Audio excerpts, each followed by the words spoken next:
बाहरी देशों के बाद अब भारत पर भी मंडराया कोरोना की तीसरी लहर का खतरा। वैज्ञानिकों ने दी एहतियात बरतने की चेतावनी। उत्तराखंड में मौसम विभाग ने फिर जारी किया अलर्ट। अगले कुछ दिनों तक हो सकती है राज्य में भारी बरसात। पुरोला से विधायक राजकुमार ने भी थामा भाजपा का दामन। विधायक के भाजपा में शामिल होने से कांग्रेस को लगा झटका। रामनगर में गुलदार का शव मिलने से मचा हड़कंप। बिजली का करंट लगना बताया जा रहा है मौत की वजह।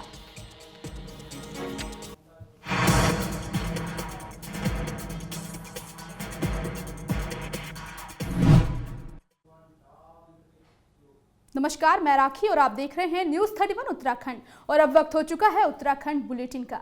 2 सितंबर मसूरी गोलीकांड की बरसी पर मसूरी आए मुख्यमंत्री से कोई घोषणा नहीं होने से मसूरी वासी मायूस हैं और उनका कहना है कि नैनीताल में मुख्यमंत्री ने 100 करोड़ रुपए की योजनाओं का शिलान्यास एवं लोकार्पण किया। खटीमा में 215 करोड़ रुपए की योजनाओं की घोषणा की, लेकिन मसूरी में वो एक भी घोषणा करके नहीं गए।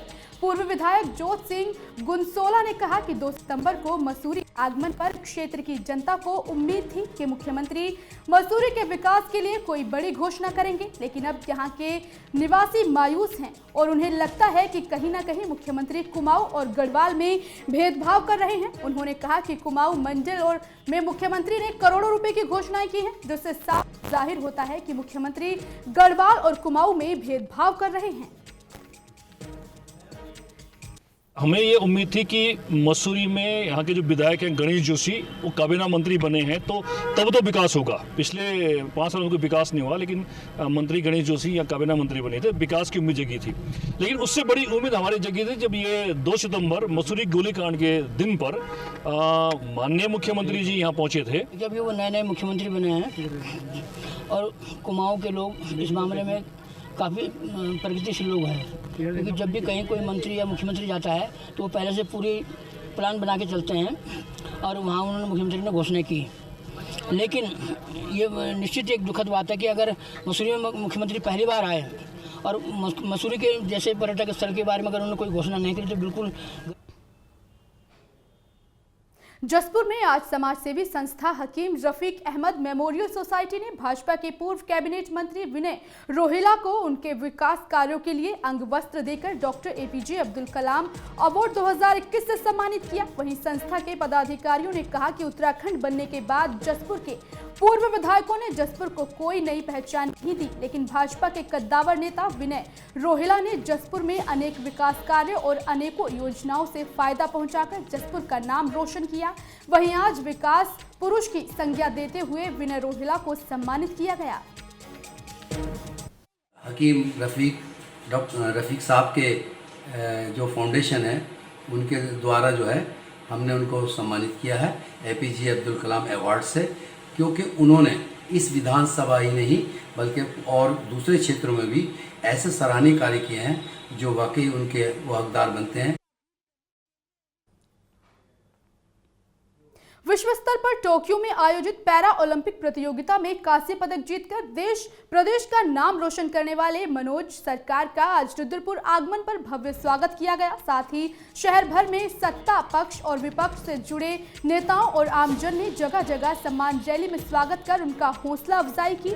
आपको बता दें कि विश्व स्तरीय टोक्यो में आयोजित बैडमिंटन प्रतियोगिता में शानदार प्रदर्शन करते हुए मनोज सरकार ने कांस्य पदक हासिल किया था। वहीं आज मनोज सरकार के घर वापसी पर शहर भर में जोरदार स्वागत किया गया। मैं बताता हूँ, जब मैंने अपने साथी के लिए जो विदेश में रहते हैं दूसरे देशों से हैं, मैंने उनसे जब कहा कि हमारे प्राइम मिनिस्टर ने हमसे बात करी, बिलीव नहीं करेंगे, वो कहते हैं यार हमारे प्राइम मिनिस्टर या हमारे प्रेसिडेंट तो हमें जानते भी नहीं है। मैंने कहा ये है हमारे लिए अचीवमेंट कि हमारे प्राइम मिनिस्टर सर ने हमसे बात करी, ये सबसे बड़ा अचीवमेंट मेरे लिए।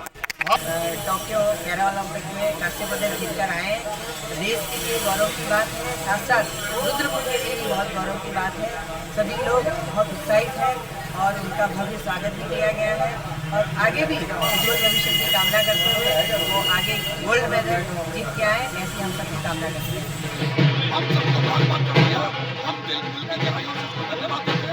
हमारी सरकार इसको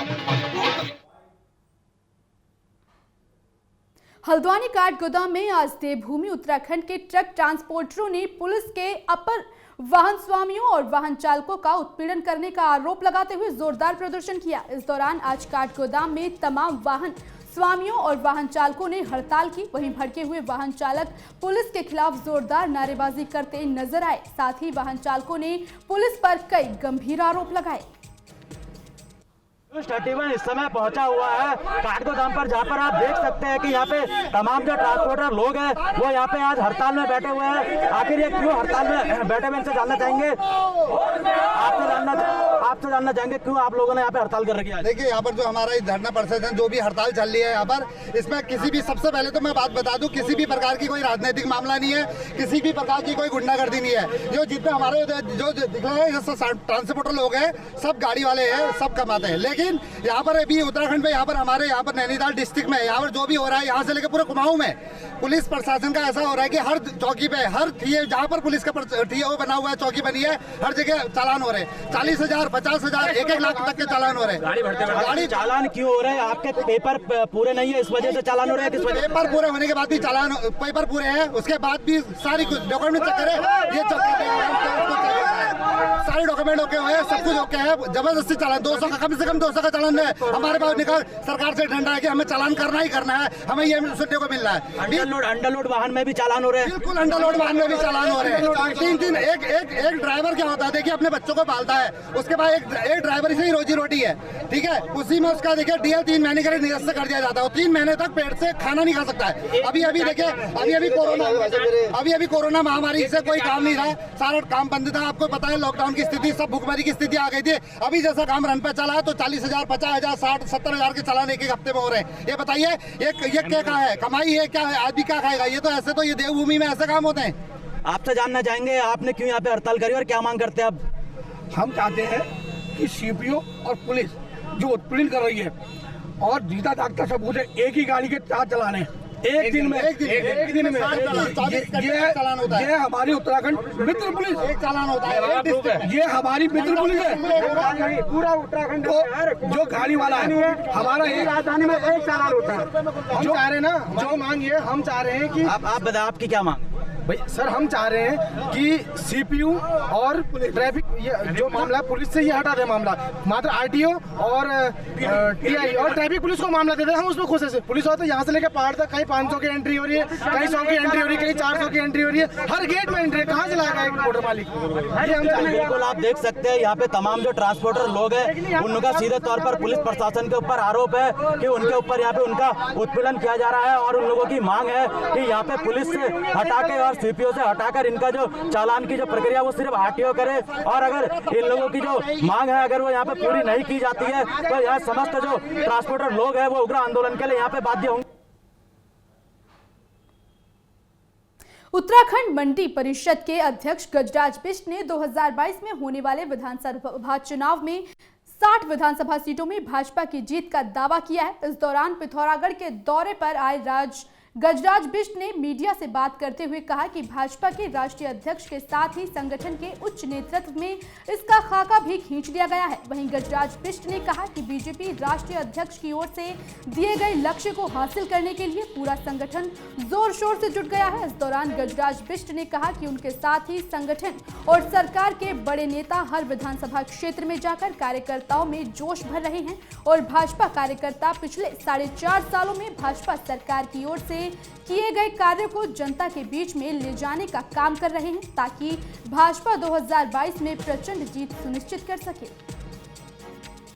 एजेंडा केवल है हमारे, केवल एक ही है। हमारे राष्ट्रीय अध्यक्ष आदरणीय JP नड्डा जी ने जो हमको लक्ष्य दिया है युवा जोश और 60 पार का, उस एजेंडे को लेकर हम अपने कार्यकर्ताओं के बीच में भी जा रहे हैं और सभी विधानसभाओं में मेरा जाना हुआ है। धारचूला, डीडीहाट, आज पिथौरागढ़ में हूँ, कल गंगोली। कांग्रेस छोड़कर आम आदमी पार्टी में शामिल हुए नंदलाल का काशीपुर पार्टी कार्यालय में पहुंचने पर आप कार्यकर्ताओं ने जोरदार स्वागत किया। इस अवसर पर नंदलाल ने कहा कि आप आम आदमी पार्टी उत्तराखंड नवनिर्माण संकल्प से प्रभावित होकर वो आम आदमी पार्टी में आए हैं।